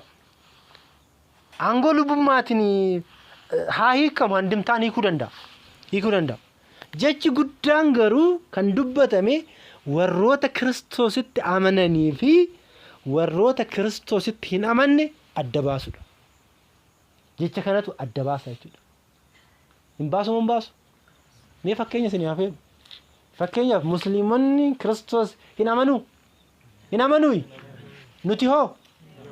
Kanaafuu nuti Kiristoos amannaa isaan immoo Kiristoos hin amananii garaagarummaan keenya uumame. Akka warri hidhame jira, warri hiikame jira jechuudha. Nuti warra hidhame moo warra hiikame? Warra hiikame jechuudha. Kanaafuu erga hiikamnetti mootummaan bara baraa nuuf maal taateerti? Qophoofteerti. Isa bichaayyuu miti. Gooftaan keenya Kiristoos namni ilma Waaqayyootti amane, ilma eenyuutti? Ilma Waaqayyootti amane jireenya bara baraa argata. Namni ilma Waaqayyootti hin amanne garuu har'umaayyuutti maal ta'eera? Kanuma jechuudha. Kanuma jechichi kanuma. Qulqullichi Phaawulosis kan dubbate kanuma. Kana qulqullichi Phaawulos kan dubbate. Ati ilma Waaqayyoo jiraataadha. Ati Waaqayyoodha. Ati fayyisaadha. Ati jiraachisaadha. Ati nyaachisaadha jedhee. Akka. Kanaaf mootummaan bara baraa siif banamteerti. Warroota jecha qulqullicha Phexros kanarratti ijaaraman mana kiristaanaa warroonni jedhaman kiristaanonni mootummaan bara baraa isaaniin maal taateerti? Banamteerti jechuudha. Kanaaf haala saniin haa hubannu. Maaliifuu jecha kana yoo dubbannu fiignee gara wantootatti fiiguu hin qabnu jechuudha. Furtuun mootummaa samiirra siif nan kennaa jedheera. Jecha isaa kanaan jecha inni dubbate kanaan aangoo qaba jechuudha amma Phexros. Aangoo qaba moo hin qabu? Dursee waa'ee Kiristoos ragaa ba'eera. Jecha qulqulluu Phexros kana yoo fudhatte mootummaan bara baraa siif banamteerti.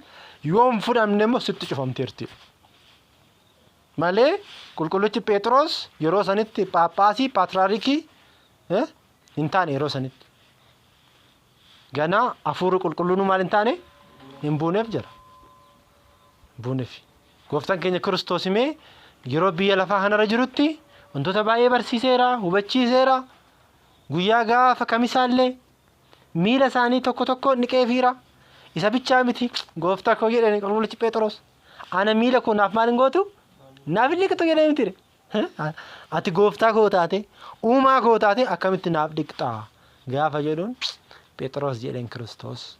Ani yoo miila koo siif hin dhiqne maal hin taatu? Jireenyi kee jireenyi galmee jireenya irraa maal taata? Hin haqamtaa jedheen. Kanaafidha gooftaa koo akkas yoo ta'e immoo qaama koo hunda isaa maal na godhi? Na dhiqi jedheen. Na dhiqi. Dubbiin hamtuu akka taate arge. Inni fayyaalummaa isaatiif dubbate. Inni fayyaalummaa isaatiif dubbate. Garuu dubbiin immoo cimtuu akka taate Kiristoos waan itti himeef jechuudha. Kanaafidha Hagaya bulii 5 maal ta'e? Wareegame jechuudha. Fiigicha koo raawwadheera. Fiigicha koo raawwadheera. Amma garuu gonfoo bara baraa Kiristoos harkaa fudhachuudha. Isheen naaf jedheeto ragaa ba'ee jechuudha. Kanaaf manni kiristaanaa kana jechuudha. Kanaaf immoo ammas maal jedhaa? Du'aa ka'umsa boodas jechuudha. Wangeela Yohaannis boqonnaa 20 lakkoofsa 22 irratti jechuudha. Akkana jedha. Nagaan isiniif yaa ta'u. Nagaan isiniif yaa ta'u. Abbaan akkuma anaan jedhe anis isiniin jedha. Akkasis jedhanii hafuura isaa fi uffitti jechuudhaan akkas jedhe. Hafuura qulqulluu fuudhanii hafuura qulqulluu fudhadhaa. Cubbuu isaanii kan dhiiftaniif ni hafaafi. Kan hin dhiifneef garuu dhiifamni hin godhamuufi jedhe. Har'a maal kenneef jira jechuudha? Aangoo kennaafii jira jechuudha. Gooftaan keenya Kiristoos. Aangoon har'a kennamteef jirti jechuudha. Aangoon jechuudha. Kanaafidha har'a Kiristoos dhufee nun cuubu. Har'a Kiristoos qaama mudhatee nu cuubaa? Nun cuubu Kiristoos. Abboota irra bulee garuu kan wajjetu abboonni akka fakkeenyatti malee abboota tokkotti ilmummaa Sillaasee nuu kennisiisaa miti. Akkatti la fudhachuun qabdan. Akkatti fudhachuun qabdan. Meeshaadha. Musee fakkeenya meeshaa ta'e.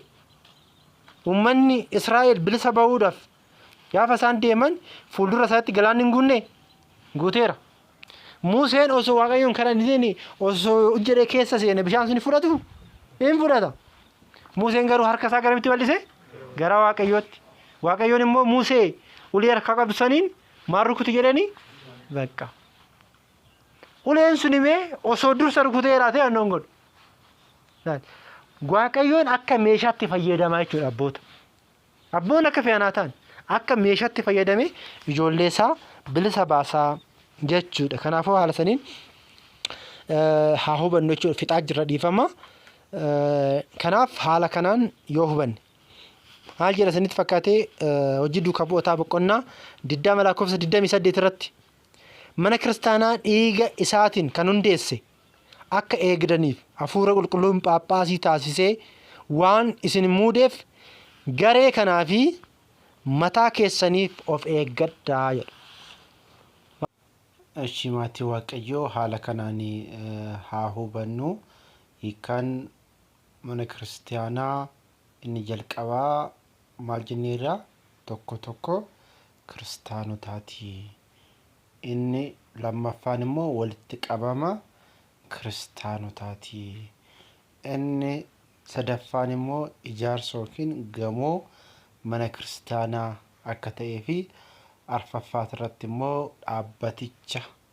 dhaabbaticha caasaa mataasaa qabu akkuma mana amantaa Ortodoksii Itoophiyaa, mana amantaa Misrii, Eertiraa, Hindii, Raashiyaa akkuma jennu akka ta'e hubannee jechuudha. Waaqayyoon abbaan jaalalaa, abbaan dhiifamaa jidduu keenyatti argamee kan nu barsiise, kan nu hubachiise. Galanni isaa fi haa ta'u. Waaqayyoo yoo jedhee kutaa isa lammaffaa yeroo biraa wajjin ilaallaa. Nagaan naaf tura.